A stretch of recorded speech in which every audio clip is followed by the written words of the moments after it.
হ্যাঁ, এবার যদি পেছাম তাহলে কিন্তু আমার মাইন্ড কিন্তু কঠিন হবে। আচ্ছা, ফ্ল্যাশটা একটু ভালো করে ধরেন। হ্যাঁ রেডি। আপনার ফ্ল্যাশ ধরেন ভাই, আপনারা সবাই যদি মোবাইল ধরেন এই গ্রামের নাম কি আপনাদের? ফরিদপুর না, ফরিদপুর সদরপুর ভাঙ্গা ফরিদপুর ভাঙ্গা মাইজেল গ্রাম। হয়েছে কথা বলা বন্ধ করেন, কেউ কথা বলবেন না। আমরা আসছি হচ্ছে ফরিদপুর মাইজেল ভাঙ্গা, না ভাঙ্গা মাইজেল গ্রাম, কালিয়া ইউনিয়ন। আচ্ছা আচ্ছা আচ্ছা। এখন এখানে আমরা এসে পেয়েছি একজন ইমাম সাহেব হচ্ছে এখানে নামাজ পড়াইতেছে এবং একই সাথে তিনি একজন খ্রিস্টান এবং এই এলাকার ভিতরে খ্রিস্টানদের দাওয়াতি কাজ করে। তো এই শবে বরাতের দিনও উনি নামাজ পড়াইছে, মোনাজাত করছে এবং ইনার পিছনে যারা নামাজ পড়ছে এদের নামাজ, খ্রিস্টানের পিছনে তো নামাজ হয় না সাধারণত। আচ্ছা, এরপরে হচ্ছে আর একজন হচ্ছে মোটামুটি জেলা দায়িত্বে আছেন, উনি হচ্ছে জেলা দায়িত্বে আছেন খ্রিস্টানদের এই ফরিদপুরের। আচ্ছা, এখন সর্বশেষ যে ইমাম সাহেবকে দাওয়াত দিছে ওই ইমাম সাহেবের মাধ্যমে আমরা জানতে পারছি যে তিনারা খ্রিস্টান। এখন যাকে দাওয়াত দিছে সরাসরি তার মুখ থেকে আপনারা একটু শুনেন যে তাকে কি বলে দাওয়াত দিয়েছিল এবং কেন আজকে তারা এসেছে। আসসালামু আলাইকুম ওয়া রাহমাতুল্লাহ। আমি শফিকুল ইসলাম, আমি বাবুনগর মাদ্রাসায় পড়ালেখা করছি, সাথে হাটাজারি মাদ্রাসায় উলুমুল হাদিস পড়াশোনা করছি 2 বছর। আমি এই এলাকায় নতুন ইমাম নিয়োগ হয়েছি, সেই সুবাদে ওনাদের সাথে আর কি আমাদের একজন মুসল্লি বিভিন্ন জনের সাথে পরিচয় করাই দিচ্ছিল। সেই বিভিন্ন জনের সাথে পরিচয় সুবাদে ওনার সাথে আমার পরিচয়, ওই মুসল্লি ওনার সাথে আমার সাথে পরিচয় করাই দিচ্ছে। তো পরিচয়ের পর্যায়ে উনি আমাকে বলতেছে যে ভাই আসেন, আমরা তো একই ছেলে নিয়ে মানুষ, দুজনই আলেম, তাহলে আমাদের পরিচয়টা আর একটু গভীর হোক। আমি বললাম কিভাবে গভীর হবে? এরপরে বলতেছে যে আমরা একটা কোম্পানির কাজ করি, ওই কোম্পানিতে চাইলে আপনি আমাদের সাথে কাজ করতে পারেন। আল্লাহ রহমতে চাইলে এখানে টাকা পয়সার আপনার কোনো অভাব হবে না। আপনি আপনাদের সাথে থাইকা আমেরিকা, লন্ডন, বড় বড় রাষ্ট্র আপনি সফর করতে পারবেন, ভ্রমণ করতে পারবেন, টাকা পয়সা নিয়ে চলবেন। আর মসজিদে ইমামতি করে কয় টাকা দেয় আর আমাদের? আমি বললাম যে কি কাজ এটা? বলতেছে দিনের দাওয়াত। ওই দিনের দাওয়াত করে টাকা পাওয়া যায়, এটা এমন কি দিনের দাওয়াত বলেন আমাকে বিস্তারিত কইলা। উনি বলতেছে কয় সব নবীর কথাই তো কোরআন শরীফে আছে, তাই আমরা শুধু ঈসা নবীর দাওয়াতটা আমরা বেশি দিই, অন্য কোনো নবীর আমরা দাওয়াত দিই না, আর আমরা তাকেই মানি। আমি বুঝতে পারলাম যে এখানে আসলে উনি খ্রিস্টান মিশনারিদের একটা কাজ চক্রান্ত, যার কারণে আমি ওনাকে আস্তে আস্তে আস্তে আস্তে আমার লাইনে আনার পর্যায়ে এক পর্যায়ে গত পরশুদিন ফোনে আমার সাথে বলতেছিল যে কোরআনের মধ্যে মুহাম্মাদের নাম আর কয় জায়গায় আছে, তার থেকে আমাদের ঈসা আলাইহিস সালামের নাম, মাসিহা ঈসার নাম আরো বেশি জায়গায় আছে, এরকম বলতেছে। পরে আমি গতকালকে সর্বশেষ জিজ্ঞাসা করি যে ভাই আমার তাহলে, উনি আমাকে অনেকদিন ধরে পারাপারি করতেছিল যে আমাকে কি দিবে, ওই তরিকা দিবে, কিছু কিতাবাদি আমাকে দেওয়ার কথা ছিল, কিন্তু তরিকা না দেওয়ার কারণে কিতাবাদি উনি আমাকে দিচ্ছে না। বলছিল তরিকা যদি আপনি নেন তাহলে আপনি কিতাবগুলি আমাদের থেকে নিতে পারবেন, এছাড়া তরিকা না দিলে আপনি আমাদের কোনো কিতাব পাবেন না। বললাম যে তাহলে কি করতে পারবেন? আপনাকে আগে তরিকা নিতে হবে। তরিকা কিভাবে নিব? এই তরিকা নেওয়ার জন্যই আজকে আমার এখানে আসা। যাওয়ার কথা ছিল প্রথমে ফরিদপুর, কিন্তু আমি ফরিদপুর যখন যাচ্ছিলাম না তখন এখানে আসলাম। এখানে এসে আজকে আমাদের কার্যক্রম যেটা ছিল সেটা হচ্ছিল কি যে উনি আর আমি দুইজন মিলে আজকের প্রোগ্রাম যেটা ছিল সেটা হচ্ছিল কি আমরা দুইজন একসাথে নদীতে নামবো। উনি আমার মাথার উপরে এভাবে হাত দিবে, হাত দিয়ে বলবে যে আপনি কি মাসিহা ঈসাকে একমাত্র মুক্তিদাতা হিসেবে মেনে নিলেন এবং এই ধর্মের উপর কি আপনি থাকার জন্য প্রস্তুত? আমি তখন বলবো যে হ্যাঁ। বলার পরে আমার মাথা ধরে চাপ দিবে, আমি পানিতে ডুব দেবো, এরকম নাকি 3 বার করা হবে। এই বিষয়ে গতকাল আমার সাথে কথা হয় ফোনে, এই ফোন রেকর্ডটাও আমার কাছে আছে, চাইলে আপনারা কেউ ডকুমেন্টস হিসেবে এটা শুনতেও পারেন। এই হিসাবে আজকে আমার এখানে আসা। ওনাদের গত 1 তারিখে ঢাকায় একটা প্রোগ্রাম হওয়ার কথা ছিল, হয়েছেও সেটা। আমাকে উনি যেটা বলছে যে এখানে নাকি শত শত আলেম নাকি থাকে উপস্থিত, যারা বাংলাদেশের বিভিন্ন প্রান্তে মসজিদ মাদ্রাসার খেদমতে আছে। আমার সাথে ওনার সাথে ভিডিওতে কথা হয়েছে, ওইখানে উনি আমাকে পরিচয় করা দিচ্ছে একজন আলেম যে সে নাকি মিশর আল আজহার বিশ্ববিদ্যালয় থেকে নাকি পড়ালেখা করে আসছে। তাই উনি আমাকে যখন পরিচয় করা দেয় তখন উনি এখান থেকে বলতেছে কাইফা হাল, আমিও এদিক থেকে বললাম যে কাইফা হাল ইয়া আখি আলহামদুলিল্লাহ ইবি খায়র, এরকম বললাম। এরপরে দেখুন উনি আমার বাংলা বলতেছে। তাই বুঝলাম যে উনি মিশর থেকে পড়ালেখা করে আর যদিও আসে নাকি সত্য না মিথ্যা আল্লাহ জানে, তবে উনি আর কি আরবি কিছু পারে। এইভাবে করে আর কি কথা বিষয়গুলো আগাচ্ছিল। পরে আমি আমাদের ভাইদের সাথে, আমাদের মোনাওয়ার ভাই, তারপরে ওই পাশে একটা মোনাওয়ার মাদ্রাসা আছে, মাদ্রাসা শিক্ষক উস্তাদ সবার সাথে আমি পরামর্শ করি বিষয়টা নিয়ে যে ভাই কিভাবে কি করা যায়।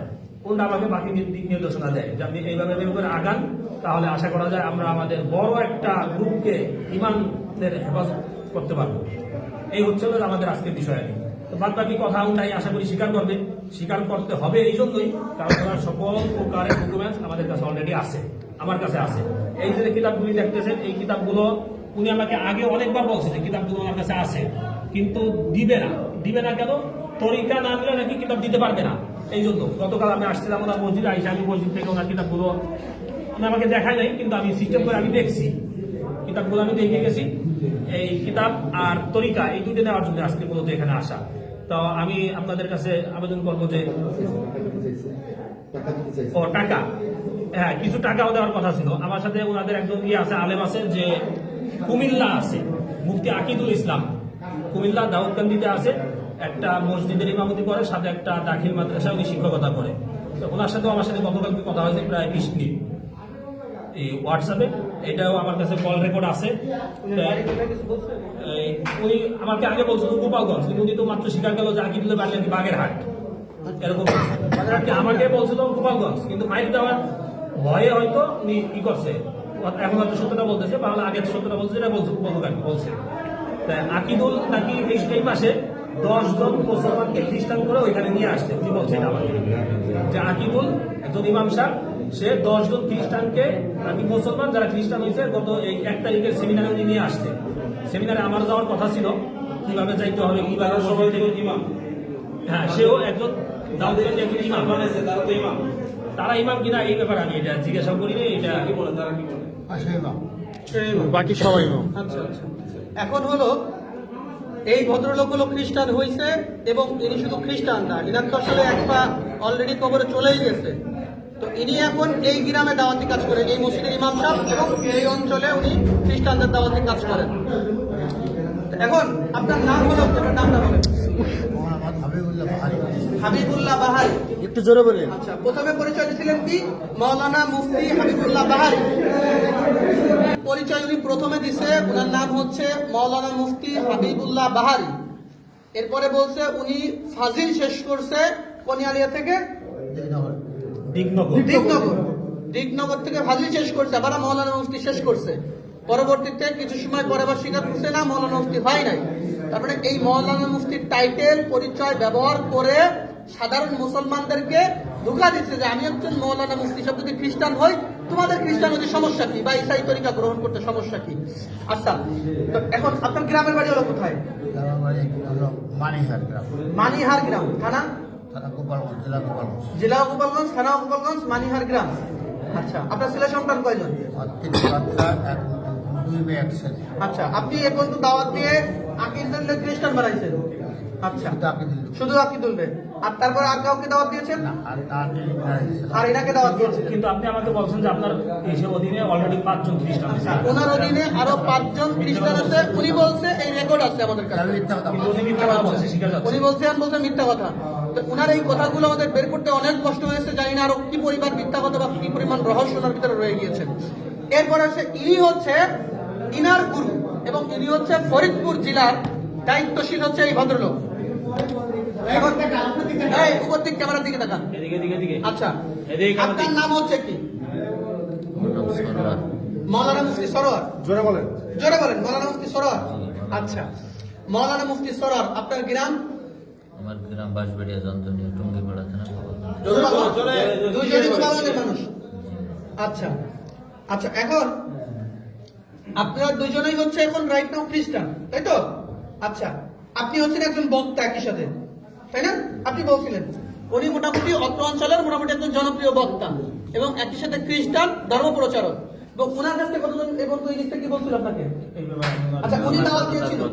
আচ্ছা, আমি জিজ্ঞাসা করছি যে আপনি কতদিন ধরে এখানে আসছেন, এই ধর্মে দীক্ষিত হয়েছেন? উনি বলছেন যে 1 বছর। 1 বছর। তা আমি জিজ্ঞাসা করছি আপনি কার থেকে হয়েছেন?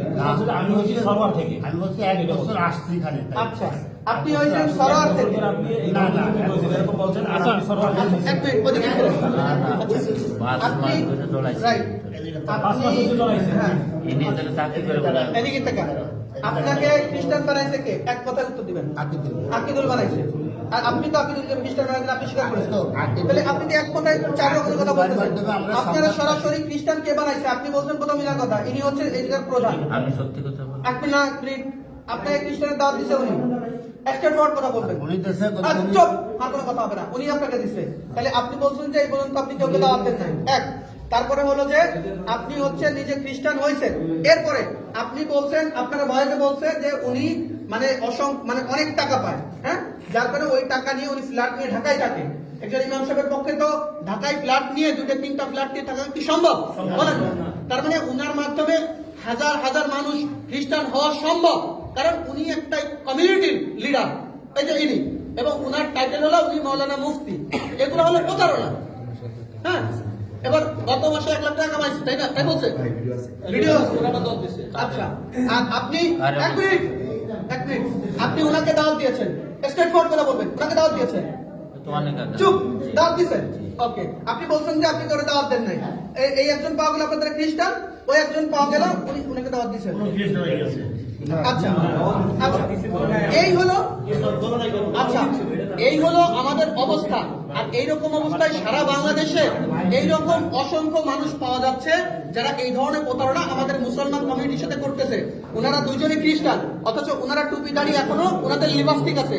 তার মানে এটা হলো মূলত আমাদের সাথে প্রতারণা, সাধারণ মুসলমানদের সাথে প্রতারণা। এইভাবে এই দেশটাকে তিলে তিলে এই খ্রিস্টানরা দখল করে ফেলতেছে। আমাদের বান্দরবন, খাগড়াছড়ি, এই সমস্ত জায়গাগুলো আমাদের দিনাজপুর সব জায়গায় একই অবস্থা ভাই। তো এই জন্য এই যে ইনাদের আপনাদের কাছে কোনো তথ্য দিতে ব্যাপারে আচ্ছা, যাই হোক, এই হলো অবস্থা আমাদের। তো আমরা ওনাদেরকে পাইছি, এই হলো কিতাব, এই কিতাবের মাধ্যমে, এই কিতাবের নাম দিচ্ছে কিতাবুল মুকাদ্দাস, অথচ এই কিতাবের নাম হিন্দুদের মানে খ্রিস্টানদের ধর্মগ্রন্থের নাম হচ্ছে বাইবেল। কি নাম? বাইবেল, ওদের নাম হলো বাইবেল। এরা মুসলমানদেরকে প্রতারণা করার জন্য হ্যাঁ? এই যে হচ্ছে ওনাদের মূল ইসের নাম হচ্ছে a translation of the holy bible, অর্থাৎ এই যে ট্রান্সলেশন অনুবাদ করা হয়েছে হোলি বাইবেল থেকে, অর্থাৎ পবিত্র বাইবেল থেকে। তো অনুবাদ করা হইলে এটা কিতাবুল মুকাদ্দাস হলো কিভাবে? একই সাথে এই যে মনোগ্রামটা, এটা আমরা কোরআন শরীফে ব্যবহার করি না? তো এইটা ব্যবহার করছে সাধারণ মানুষ, যদি মনে করে এটাও কোরআন শরীফের মতো। হ্যাঁ, এইভাবে এই দেশের মানুষদেরকে প্রতারণা করতেছে, এরকম শত শত বই ওনারা করছে। যাই হোক, এই ছিল আমাদের আজকের বিষয়বস্তু। আসসালামু আলাইকুম ওয়া রাহমাতুল্লাহ। ওই যে হুজুর একটু স্বীকারোক্তি। আচ্ছা, আমরা দেখেন আলেম সমাজ বেইজ্জতি করা আমাদের উদ্দেশ্য ছিল না। বেইজ্জতি করা কি ছিল না? একজন মানুষ, আমার ঘরে কিতাবুল মুকাদ্দাস আছে, বাইবেল আছে, আমি যেহেতু দাওয়াতের স্কুলে আমি পড়াশোনা করি, এই জন্য কেউ তোমাকে খ্রিস্টান বলতে পারে না। এই জন্য মূলত আমরা আসছিলাম কি, কিন্তু যেহেতু তরিকাবন্দি দেয়, যে তরিকাবন্দি দেয় তার ব্যাপারে আসলে খ্রিস্টান না এ কথা বলা যায় না। যে তরিকাবন্দি দেয় সে কি খ্রিস্টান। যে আমার কথা বলছেন, আপনি মুসলমান না হলে তারা কিন্তু খতম করে মুসলমান করাতে পারবেন না, আর একজনের কালিমা পড়ে মুসলমান করাইতে পারবেন না, এটা কি না? সম্ভব না। আমরা মূলত এই কথাগুলো বলি এজন্য একটু চাপ সৃষ্টি করি যে আসলে বিষয়টা কি।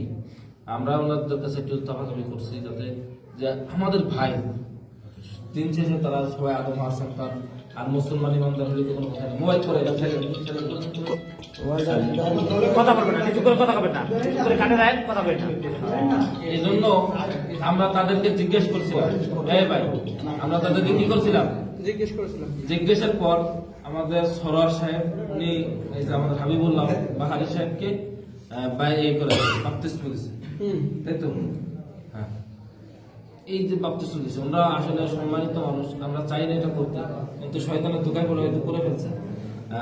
তওবার সুযোগ আছে প্রকাশ্যে, যেহেতু এটা কবে কখন করবো এটা আমরা জানি না। আমরা এই জন্য আসলে ভাই, এখন যদি আমরা বাইরে ছেড়ে দেই, এটা আইন মানে ওই যে যারা আছে বাইরে তারা তুলে নেবে। এই জন্য আমরা চাচ্ছি আমাদের ভাই যেহেতু তারা প্রমাণিত হয়ে গেছে যে তারা কি করছে, মুসলমানদের ভেষ ধরে খ্রিস্টান ধর্ম প্রচার করছে, এটা দেশের আইন অনুযায়ী দণ্ডনীয় অপরাধ, এক ধর্মের পোশাক করে অন্য ধর্ম প্রচার করা, ঠিক আছে? এজন্য আমরা তাদেরকে প্রশাসনের হাতে তুলে দিতে চাচ্ছি। কারণ আমি নিজে আজকে হয়তো এই গ্রামে আমি থাকবো না, আমি আমার বাড়ি বলবাড়ি থানা, জেলার সন্তান, কিন্তু কালকে এই এলাকাবাসী থাকবে, কিন্তু মাথা গরম করলে কিন্তু ভাই হবে না, ঠিক আছে? আমরা তাদেরকে আর একটা কথা কি দাওয়াত যেটা সেটা আমরা মানুষ এই মসজিদের সভাপতি আছেন, তারা থেকে আমরা বেরোয় যাবো, সবাইকে নিয়ে যাবো। আপনারা যে কোনো ভাবে স্থানীয় যারা আছেন তারা কি করবেন, মানে না আমরা চলে গেলে তো ভাই, হবে না। মাঝখানে একটু বলি উনি যেখানে বর্তমানে আছে ওখানে অলরেডি কিছু আমি লোক পাঠাই দিয়েছি নগরবন্ধার ওই 4-5 এলাকার ভিতরে হ্যাঁ। ওনার মাদ্রাসায় যেতেছে এই বিষয়ে আমরা কি করতে পারি? ওই বিষয়ে যদি উনি ফিরে আসে বা ওই ওই এলাকায় কাউকে দাওয়াত দিছে কিনা আসলে তো এগুলো কাজ লং টাইম করা লং দরকার। টাইম, ওই মাদ্রাসার শিক্ষকরা খ্রিস্টান হওয়ার শিক্ষক- সম্ভাবনা আরো খুব বেশি। ওই মাদ্রাসার এগুলো সকল নিও না। শিক্ষক খ্রিস্টান হওয়ার সম্ভাবনা প্রধান বেশি। শিক্ষক তার মত অনুযায়ী মানুষকে নেয়। হ্যাঁ, আমাদের কালিয়াতে এরকম ঘটনা পাওয়া গেছে যে মাদ্রাসাটা পরিচালনা হচ্ছে খ্রিস্টানদের টাকায়। না, সুতরাং খুব সম্ভাবনা আছে ওনার মাদ্রাসার পুরো সিস্টেমটা এই ওনাকে পানি দেন তো একটু। এখন বিষয় হলো যে ওনার মাদ্রাসায় আমরা যেতে পারি, এটা একটা হতে পারে। আর আরেকটা বিষয় হলো দাঁড়ান, চুপ করেন। সভাপতিকে মাদ্রাসা আমি একটু বলছি, সভাপতিকে আমার ভিডিওটা বন্ধ এখন। সভাপতি আপনি না